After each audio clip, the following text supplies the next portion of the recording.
Welcome to Jola kitchen. இன்றைக்கி ருமேனியா மாம்பழம் வீட்டில் பழுக்க வச்சது ஃப்ரெண்டு கொடுத்தாங்க.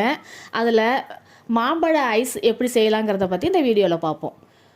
மாம்பழத்தை நல்ல பழுத்த கனிஞ்ச மாம்பழமாக பார்த்து கழுவிட்டு அதை பீஸ் போட்டுக்கலாம். பீஸ் போட்டுக்கிட்டு அந்த ருமேனியா மாம்பழம் சொலையாக அழகாக வரும். அதை தனித்தனியாக எடுத்து ஒரு பவுலில் போட்டுக்கலாம். இதை வருது பாருங்கள், சூப்பராக வரும். சதையோட தோல் சேரவே சேராது, சூப்பராக இருக்கும். இந்த பழம் ரொம்ப ஸ்வீட்டாக இருந்துச்சு, அதனால தான் இந்த ஐஸ்கிரீம் பண்ணலான்னு ஒரு ஐடியா வந்துச்சு எங்களுக்கு.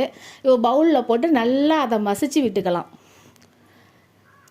இது வீட்டிலே பிள்ளைகளுக்கு ஹெல்த்தியாக நம்ம செஞ்சு கொடுக்கலாம். நமக்கு சீசனில் கிடைக்கிற ஃப்ரூட்டை வச்சு அழகாக செய்யலாம்.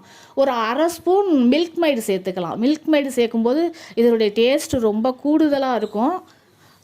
நல்லா அந்த கொழகொழப்பாகவும் இருக்கும். நமக்கு டேஸ்ட்டுக்காக இதை நம்ம சேர்த்துருக்கோம். இதில் குழந்தைங்களும் விரும்பி சாப்பிடுவாங்க. கொஞ்சம் ஸ்வீட் அதிகமாக இருக்கும்போது, மாம்பழமே நல்ல ஸ்வீட்டாக இருந்துச்சு, அதில் மில்க் மைடு சேர்க்கும்போது நல்லா ஸ்வீட்டாக இருக்கும். இப்போ நல்ல கூழ் ரெடி ஆகிட்டு, இப்போ அளவான டம்ளர் 4 டம்ளரில் ஒரே சேம் அளவு உள்ள டம்ளரில் இதை ட்ரான்ஸ்ஃபர் பண்ணிக்கலாம். ஒரே அளவாக ட்ரான்ஸ்ஃபர் பண்ணிக்கோங்க.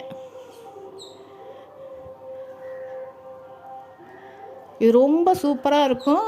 சீசனில் கிடைக்கும்போது இந்த ஃப்ரூட்டை வாங்கி இது மாதிரி செஞ்சு சாப்பிட்டு பாருங்கள். குழந்தைங்களுக்கும் கொடுங்க. நல்லா நம்ம வீட்டில் செய்யும்போது அது சுத்தமாகவும் இருக்கும். சுகாதார முறையில் நம்ம செஞ்சதை குழந்தைங்களுக்கு பயம் இல்லாமல் கொடுக்கலாம். இப்போ ஐஸ்கிரீம் ஸ்டிக்கு அதில் நம்ம சொருகி வச்சிடலாம்.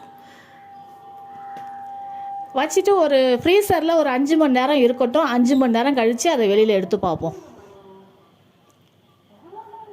சூப்பராக இருக்கும். இது ஒரு டைம் செஞ்சு சாப்பிட்டு பார்த்துட்டு சொல்லுங்கள். இப்போ எடுத்து பார்ப்போம் இது எப்படி இருக்குன்னு நீங்கள் பாருங்கள். அருமையாக இருக்குது பாருங்கள். பார்க்கும்போதே வாயில் எச்சி ஊறுது. எவ்வளோ அழகாக வருது பாருங்கள். அது வாவ்,